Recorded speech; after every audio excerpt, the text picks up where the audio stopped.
Covid టైంలో చాలామందికి హార్ట్‌కి కానీ, లంగ్స్‌కి కానీ, బ్రెయిన్‌కి కానీ సడెన్‌గా డ్యామేజ్ అయ్యి డెత్‌లవ్వడం జరిగింది.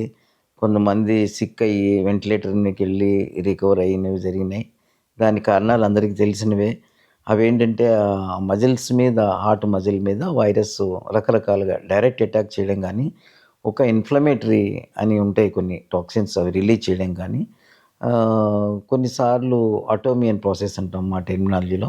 ఇటువంటి వాటి వలన కొంత డ్యామేజ్ మల్టీ ఆర్గాన్స్ అన్ని వాటిలో హార్ట్ కూడా బాగా ఇన్వాల్వ్ అయ్యి, హార్ట్ ఇన్వాల్వ్ అయితే ఏమవుతుంది సడెన్ డెత్ అవుతది. అది మెయిన్ ప్రాబ్లమ్.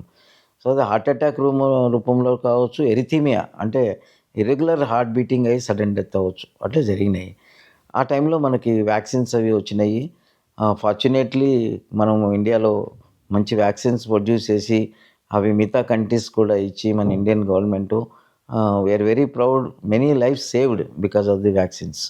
ఇప్పుడు వచ్చే సీక్వెలే కోవిడ్ తర్వాత వచ్చిన సీక్వెలే అంటే సమ్ పేషెంట్స్ సడెన్‌గా యంగ్ పీపుల్ రావడము, ఏదో ఛాతీలో నొప్పి అనడము, చనిపోవడము, లేకపోతే హార్ట్ బీటింగ్‌లో ఇర్రెగ్యులారిటీ రావడము, అయితే బ్రెయిన్ స్ట్రోక్ రావడము. లంగ్స్ ఏంటంటే లంగ్‌కెళ్ళే ఆర్టరీ పల్మనరీ ఆర్టరీ అంటే దాంట్లో బ్లడ్ క్లాట్ అయితే అది కూడా హార్ట్ అటాక్ కంటే ఎక్కువ ఇంకా ఫాస్ట్‌గా చనిపోయే అవకాశం ఉంటాయి.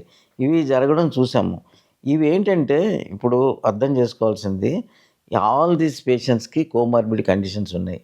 మనది poor life style. Indian population mostly unfortunately ఏంటంటే మనం ఇప్పుడిప్పుడు కొంచెం తేడాలు వస్తున్నాయి గానీ, ఎవరు కూడా సరిగ్గా ఎక్సర్సైజ్ చెయ్యరు. Food habits మార్చుకోరు.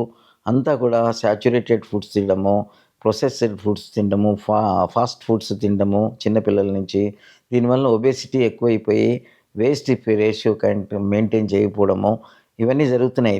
మంచి vegetables, fruits, lean proteins, whole grains ఇవన్నీ తింటే మనకిన్ని ప్రాబ్లమ్స్ రావు. ఇప్పుడు అందుకని ఏమవుతుంది ఒబేసిటీ, హైపర్ కొలెస్ట్రీమియా, ఆ! తర్వాత ల్యాక్ ఆఫ్ ఎక్సర్సైజు, స్మోకింగ్ ఇంకా బాగానే ఉంది. అన్నీ గవర్నమెంట్ ఎన్ని పెట్టినా కూడా మనం కూడా సెల్ఫ్ డిసిప్లిన్ చేసుకోకపోవడం వలన స్మోకింగ్ కూడా ఎక్కువే ఉంది. డయాబెటిస్ అయితే మీకు తెలియనిదేముంది.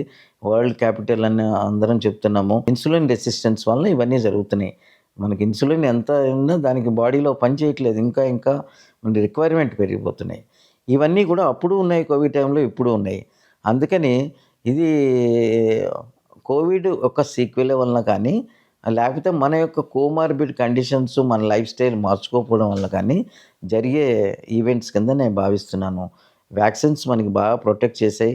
మనం వ్యాక్సిన్స్ తీసుకోకుంటే మన జనాభా చాలామంది నష్టపోయి ఉండేవాళ్ళం.